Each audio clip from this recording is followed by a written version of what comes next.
नमस्कार, मैं शिवम। आप देख रहे हैं ऑनलाइन न्यूज इंडिया।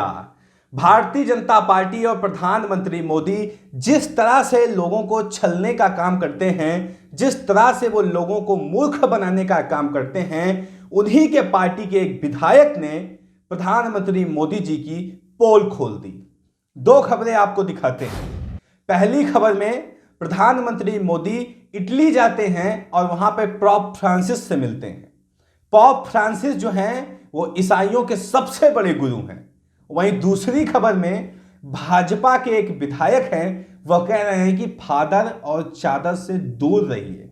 इन दोनों खबरों का मायने क्या है, मतलब क्या है, उन चीजों को जरा आप समझिए कि कैसे प्रधानमंत्री मोदी जी एक तरफ विदेश में जाकर सेकुलर होने का दावा प्रस्तुत करते हैं, वहीं दूसरी तरफ उन्हीं के पार्टी के विधायक लोगों को बरगला रहे हैं, सांप्रदायिक हिंसा फैलाने की कोशिश कर रहे हैं और कह रहे हैं फादर और चादर से दूर रहिए। तो ये दोगलापन है भारतीय जनता पार्टी का। कल प्रधानमंत्री मोदी जी रोम गए G20 समिट में मिलने के लिए, और आप देखिए कि वहां पे जाते हैं, पोप फ्रांसिस से मिलते हैं, बाइबल को माथे पे लगाते हैं। तस्वीरें आप देख पा रहे होंगे। पोप फ्रांसिस ईसाइयों के सबसे बड़े गुरु हैं, उनसे बड़ा और कोई गुरु नहीं है, और उनसे प्रधानमंत्री मोदी जाके गले मिलते हैं। हमें कोई आपत्ति नहीं है, प्रधानमंत्री मोदी जी को पोप फ्रांसिस से गले मिलना चाहिए, कोई दिक्कत नहीं है इस बात में। लेकिन उन्हीं के पार्टी के एक विधायक हिंदुस्तान में यह कह रहे हैं कि फादर और चादर से दूर रहिए। तो क्या प्रधानमंत्री मोदी जी उस विधायक की जो सदस्यता है उसको निरस्त कराने की बात करेंगे या नहीं करेंगे, यह सवाल पूछा जाना चाहिए। अगर उस विधायक की सदस्यता रद्द प्रधानमंत्री मोदी जी नहीं करवाते हैं तो यह माना जाएगा कि यह भारतीय जनता पार्टी का एक छलावा है और लोगों को वो ठगने का काम कर रही हैं। खबर आपको विस्तृत में समझाते हैं। ये देखिए, रामेश्वर शर्मा भारतीय जनता पार्टी के विधायक, मध्य प्रदेश से, भोपाल से विधायक हैं ये। आप देखिए कि इन्होंने ट्वीट करके लिखा है, फादर और चादर वालों से दूर रहो, जय श्री राम ही हमारा स्वाभिमान है। इनका बयान भी आपको सुनवाएंगे। उस बयान को आप सुनिए जिसमें साफ तौर से जहर उगल रहे हैं और दो समुदाय विशेष के लोगों को टारगेट कर रहे हैं, उनसे दूर रहने की बात कर रहे हैं। कहा जाता है कि जो हिंदुस्तान है ये बहुत ही प्यारा मुल्क है। यह एक सुंदर गुलदस्ता है जिसमें कई रंगों के फूल गुथे हुए हैं, लेकिन आप देखिए कि कैसे समुदाय विशेष के लोगों को टारगेट किया जा रहा है। और आपको तस्वीरें दिखाते हैं प्रधानमंत्री मोदी जी की। आप ये बयान सुन लीजिए, इसके बाद सभी पहलुओं पे बात करेंगे। प्रधानमंत्री मोदी जी की उन तस्वीरों को भी दिखाएंगे, उन खबरों को भी दिखाएंगे कि कैसे जब चुनाव नजदीक आता है तो अपना रंग, चरित्र, चाल, ढाल, भाव, प्रकाश सब बदल लेते हैं प्रधानमंत्री मोदी जी। सबसे पहले रामेश्वर शर्मा का ये वीडियो देखिए। वो कह रहे हैं कि फादर और चादर से दूर रहिए, और भी कई सारी बातें कही उन्होंने। लेकिन अब प्रधानमंत्री मोदी जी को आपको समझाते हैं कि समझने की कोशिश करिए कि किस स्वभाव के वो आदमी हैं और कैसे लोगों को मूर्ख बनाने का वो काम करते हैं। जब बिहार का चुनाव था तब वह दिल्ली के एक प्रदर्शनी में जाते हैं और वहां पे चोखा बाटी खाते हैं, क्योंकि बिहार में चुनाव था। उसके बाद बंगाल में चुनाव था, तब वो दाढ़ी बढ़ा लेते हैं कि हमको रविन्द्रनाथ टैगोर बनना है, इसलिए वो दाढ़ी बढ़ा लेते हैं। इसके बाद जब अब गोवा में चुनाव है तब प्रधानमंत्री मोदी जी आके पोप फ्रांसिस से मिलते हैं। आप समझ रहे हैं क्रोनोलॉजी, कितनी गहरी क्रोनोलॉजी है प्रधानमंत्री मोदी जी की, इस चीज को आप समझ लीजिए।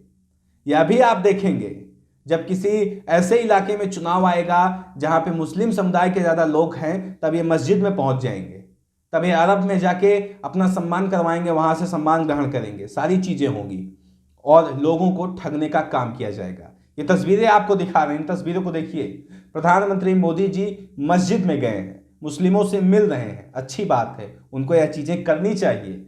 लेकिन उन्हीं के पार्टी के लोग जब जहर उगलना शुरू कर देते हैं, लोगों को गुमराह करना शुरू कर देते हैं, लोगों को बरगलाना शुरू कर देते हैं, सांप्रदायिक हिंसा की बात करने लगते हैं, तब ये प्रधानमंत्री मोदी जी कैसे खामोश रह लेते हैं, ये सवाल पूछा जाना चाहिए। हाल की घटना है त्रिपुरा में, 12 से ज्यादा मस्जिदों में तोड़फोड़ की गई, कई मुस्लिम परिवार के घरों को उजाड़ दिया गया, वहां पर आग लगाई गई। कहां है प्रधानमंत्री मोदी जी? क्यों खामोश है, क्यों नहीं बोल रहे हैं?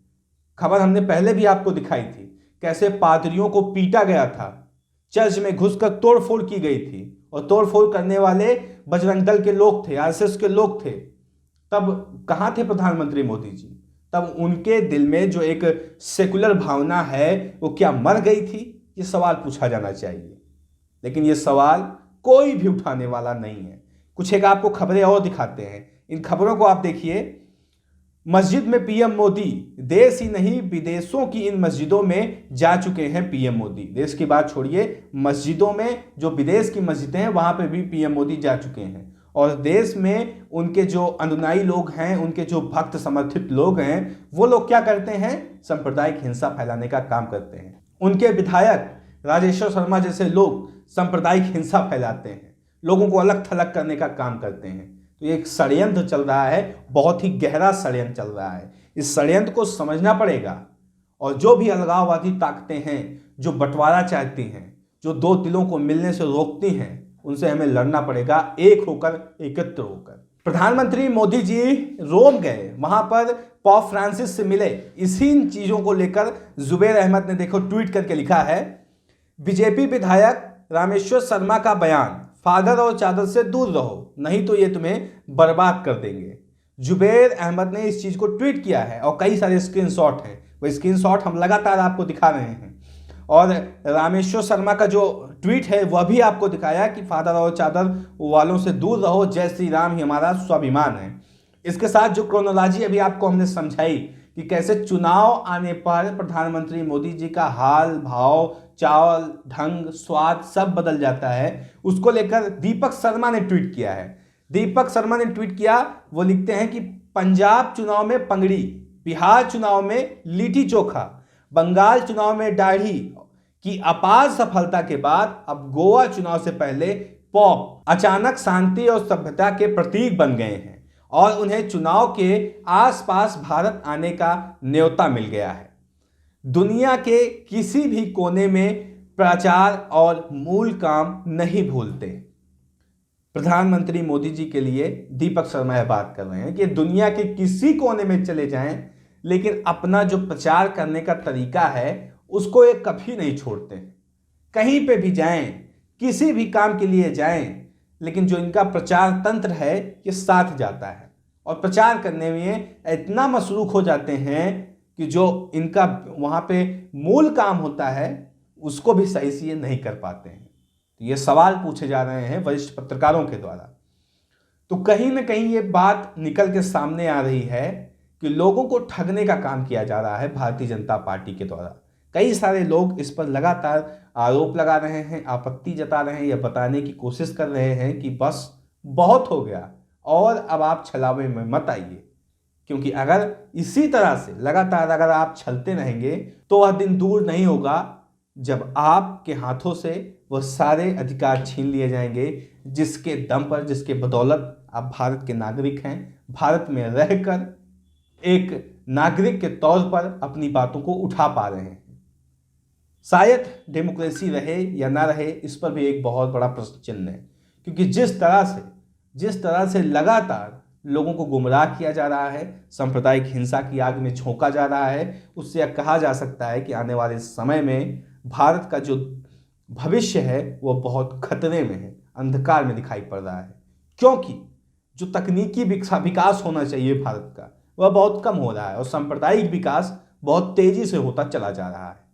फिलहाल इस खबर को लेकर, इस वीडियो को लेकर आपकी राय क्या है, कमेंट बॉक्स में जरूर बताएं। साथ ही साथ चैनल को सब्सक्राइब करें। मिलते हैं इस तरह किसी और खबर के साथ, तब तक के लिए नमस्कार। चैनल को सब्सक्राइब करें और घंटी जरूर दबाएं।